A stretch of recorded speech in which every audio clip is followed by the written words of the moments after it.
आज नए साल में आप सब लोगों के साथ आते हुए हैं ये कारण झारखंड में किसानों की दुर्दशा को लेकर क्योंकि झारखंड प्रदेश में झारखंड सरकार किसानों के साथ जो वादा खिलाफी किया हम उसे फिर से सरकार को याद दिला सकें। और हम सबको पता है कि झारखंड प्रदेश एक प्रकार से खाद्यान्न के मामले में आत्मनिर्भर नहीं। हम आज भी बड़ी तादाद में हमको बाहर से सरकार लाती है। बाहर से नहीं, आप कह सकते हो देश के प्रधानमंत्री आदरणीय नरेंद्र मोदी जी 2 करोड़ से अधिक लोगों को प्रत्येक महीना मुफ्त में 5 किलो अनाज दे रही है, तो बहुत बड़ा राहत मिला हुआ। और उससे भी थोड़ा बहुत कमी होता है तो बाजारों से लोग खरीद लेते हैं। कहने का अर्थ यह है कि झारखंड को जितना अनाज की जरूरत है उतना झारखंड में अनाज का उत्पादन नहीं हो पाता है। और हम कहीं ना कहीं बाहर पर हम निर्भर रहते हैं। इसलिए सरकार का दायित्व बनता है किसानों को प्रोत्साहित करना ताकि अधिक से अधिक लोग उत्पादन कर सके। और अनाज के मामले में अगर राज्य आत्मनिर्भर होता है तो आपको समस्याएं बहुत हद तक समाप्त हो जाती है, यानी निश्चिंतता आ जाती है, चिंताएं दूर होती है। और सरकार का दायित्व या धर्म बनता था किसान या झारखंड अपने पैरों पर खड़ा हो, अर्थात झारखंड को जितनी अनाज की आवश्यकता है, भोजन की आवश्यकता है, उतना किसान यहाँ खुद पैदा करे। उसके लिए सरकार को प्रोत्साहित करना चाहिए जनता को। लेकिन झारखंड सरकार ने प्रोत्साहित करने के बजाय झारखंड की जनता को इन्होंने ठगा है। और मैं इसलिए भी इस बात को कह रहा हूं क्योंकि आप ध्यान देंगे कि पिछले दिनों जब चुनाव हो रहा था, चाहे कांग्रेस पार्टी हो या झारखंड मुक्ति मोर्चा, दोनों ने ही झारखंड की जनता से वादा किया था कि हमारी सरकार बनेगी तो 3200 रुपया प्रति क्विंटल धान की खरीदारी करेगी।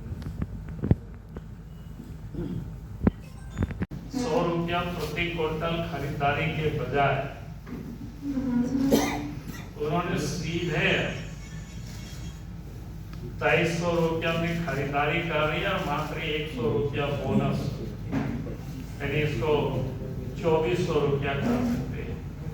तो झारखंड सरकार तो मात्र 100 रुपया है।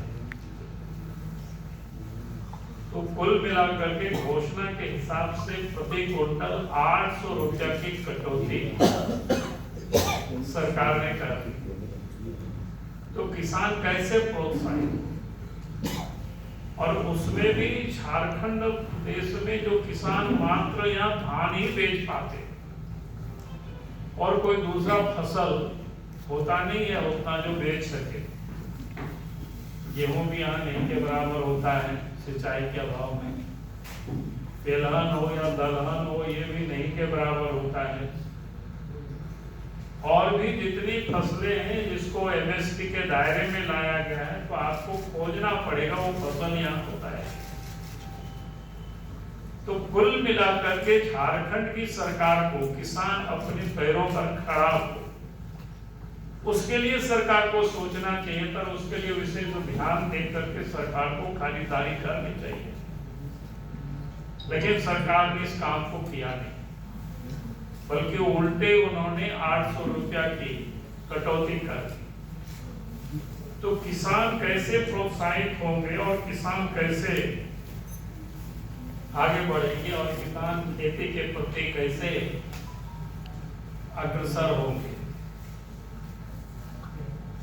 तो ये सरकार ने किसानों के साथ एक तो फर्जीवाड़ा किया, यानी वादा खिलाफी किया,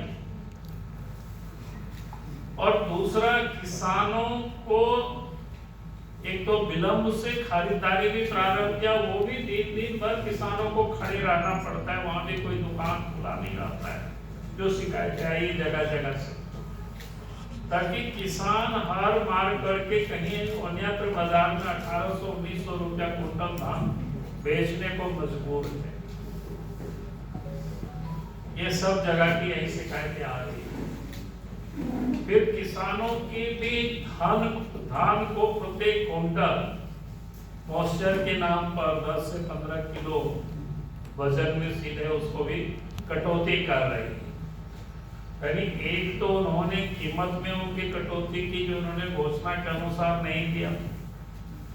हकीकत में क्या था कि हेमंत सोरेन को किसानों को प्रोत्साहित करने के लिए देना चाहिए था, तो किसान, बल्कि यहाँ तो एक ही फसल लोग किसान लगाते हैं और प्रोत्साहित होते, या तो किसानों को अधिक लाभ दे करके और पैदावार को बढ़ाने के लिए सरकार को पहल करनी चाहिए।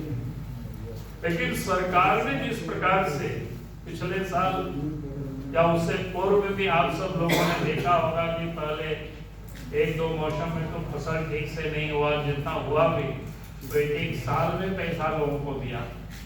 यानी झारखंड में किस प्रकार से किसानों के साथ सरकार नाइंसाफी करती है, तो झारखंड कैसे आगे बढ़ेगा, कैसे तरक्की होगा, किसान कैसे आत्मनिर्भर होंगे। देश की ऐसे केंद्र की सरकार ने कहा तो कि साल में 6000 रुपया उनके खाते में भेज रही है। अभी आपने देखा कि 1 तारीख को ही देश के प्रधानमंत्री आदरणीय नरेंद्र मोदी जी जो दुनिया के बाजारों में जब यूरिया, DAP यानी खाद की जब कीमतें बढ़ी तो यहाँ सब्सिडी उन्होंने बढ़ा दी ताकि किसानों को मार नहीं पड़े, किसानों को लाभ कैसे मिले उसके लिए देश के प्रधानमंत्री आदरणीय नरेंद्र मोदी जी चिंता कर रही है। और आज भी जो भारतीय जनता पार्टी का जो बगल में पड़ोस से उड़ीसा राज्य है, वहाँ 3100 रुपया प्रति कुंटल धान खरीद रही है, मैंने बोनस को जोड़ करके। और उसी प्रकार से छत्तीसगढ़ में भी सरकार खरीदारी कर रही है, और वहां तो 15 नवंबर से ही खरीदारी भी प्रारंभ किए हैं। तो अभी तक की वहां की जानकारी ले रहे थे तो उन्होंने काफी बड़ी संख्या में धान की खरीदारी की, और झारखंड में तो मात्र 15% से जो लक्ष्य की तुलना में उन्होंने खरीदारी की। देश विदेश की खबर, राज्य की खबर और आपके आसपास की खबर, सब पर होगी हमारी नजर। अपने आसपास की खबरों से आप नहीं रहेंगे अनजान। हम लेकर आ रहे हैं खबरों की रेलगाड़ी, तो हो जाएं तैयार और सब्सक्राइब कर लें हमारे चैनल आइडियल एक्सप्रेस को। हर खबर से रहें अपडेट, और हाँ, नोटिफिकेशन की घंटी को दबाना ना भूलें।